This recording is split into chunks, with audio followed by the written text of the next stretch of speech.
کیا آپ نے سنا ہے چلتی بس میں شادی؟ نہیں تو چلیے میں آپ کو ایک کہانی سناتی ہوں۔ لاہور سے ایک مسافروں سے بھری بس جا رہی تھی۔ جب بس اسٹیشن سے چل پڑی تو فرنٹ سیٹ پر بیٹھے ایک بزرگ جو بہت اچھے کپڑے پہنے ہوئے تھے کھڑے ہو گئے اور باقی مسافروں سے مخاطب ہو کر کہنے لگے، میرے بھائیوں اور بہنوں، میں کوئی بھکاری یا گداگر نہیں ہوں۔ اللہ نے مجھے اپنی نعمتوں سے نوازا ہے، مگر میری بیوی ایک موذی مرض میں مبتلا ہو کر اللہ کو پیاری ہو گئی۔ کچھ دن گزرے اور میری فیکٹری میں آگ لگ گئی۔ میں امپورٹ ایکسپورٹ کا کاروبار کرتا تھا۔ میرا تیار شدہ سارا مال جل کر خاکستر ہو گیا۔ پھر کچھ مدت گزری کہ مجھے دل کا دورہ پڑا۔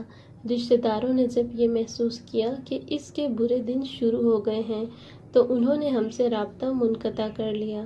ڈاکٹرز نے میرے بچنے کی ضمانت کم ہی دی ہے۔ میری یہ جوان بیٹی ہے، اس کا کوئی وارث نہیں رہے گا، کوئی اس کے دامن عصمت کو تاڑ تاڑ نہ کر دے، یہی غم زیادہ کھائے جا رہا ہے۔ یہ کہہ کر اس شخص کی ہچکی بند گئی۔ ایک جوان اور خوبصورت لڑکی جو پاس ہی بیٹھی تھی اٹھی اور باپ کو سہارا دے کر سیٹ پر بٹھا دیا۔ بس کی پچھلی سیٹ سے ایک آدمی کھڑا ہو گیا اور کہنے لگا، میرے 2 بیٹے ہیں، ایک ڈاکٹر ہے جس کا نکاح ہو چکا ہے اور دوسرا یہ جو اس شخص کے آگے بیٹھا ہوا ہے انجینئر ہے۔ اس کے لیے دلہن کی تلاش جاری ہے۔ میں اس بزرگ سے درخواست کرتا ہوں کہ یہ اپنی بیٹی کا نکاح میرے اس بیٹے سے کر دے۔ میں وعدہ کرتا ہوں کہ اس بچی کو کبھی باپ کی کمی محسوس نہیں ہونے دوں گا۔ لڑکا کھڑا ہو گیا اور کہا، مجھے یہ رشتہ قبول ہے۔ بس میں موجود ایک مولوی صاحب کھڑے ہو کر کہنے لگے، یہ سفر بہت مبارک ہے، کیوں نہ نکاح جیسا مقدس عمل ہو جائے؟ سفر میں شادی، اس سے اچھی بات کیا ہوگی؟ اگر لوگوں کو اعتراض نہ ہو تو میں نکاح پڑھا دوں؟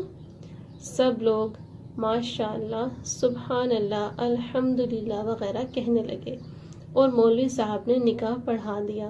ایک اور صاحب کھڑے ہو گئے اور کہنے لگے، میں چھٹی پہ گھر جا رہا تھا اپنے گھر والوں کے لیے لڈو لے کر، مگر اس مبارک عمل کو دیکھ کر میں سمجھتا ہوں کہ لڈو ادھر ہی تقسیم کر دوں۔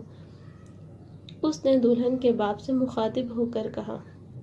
دلہن کے باپ نے ڈرائیور سے کہا، ڈرائیور میاں 5 منٹ کسی جگہ بس روک دینا تاکہ سب مل کر منہ میٹھا کر لیں۔ ڈرائیور نے کہا، ٹھیک ہے بابا جی۔ مغرب کی نماز کے بعد جب اندھیرا ہونے لگا تو لڑکی کے باپ نے ڈرائیور سے بس روکنے کو کہا اور سب مسافر مل کر لڈو کھانے لگے۔ لڈو کھاتے ہی سب مسافر سو گئے۔ ڈرائیور اور کنڈکٹر جب نیند سے جاگے تو اگلی صبح کے 8 بجے تھے، مگر دلہن دولہا، ان کے 2 باپ، مولوی صاحب اور لڈو بانٹنے والا بس سے غائب تھے۔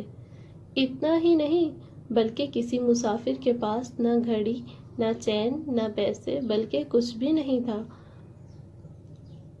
ان سب کو یہ 6 ممبرز کا گروپ مکمل طور پر لوٹ چکا تھا۔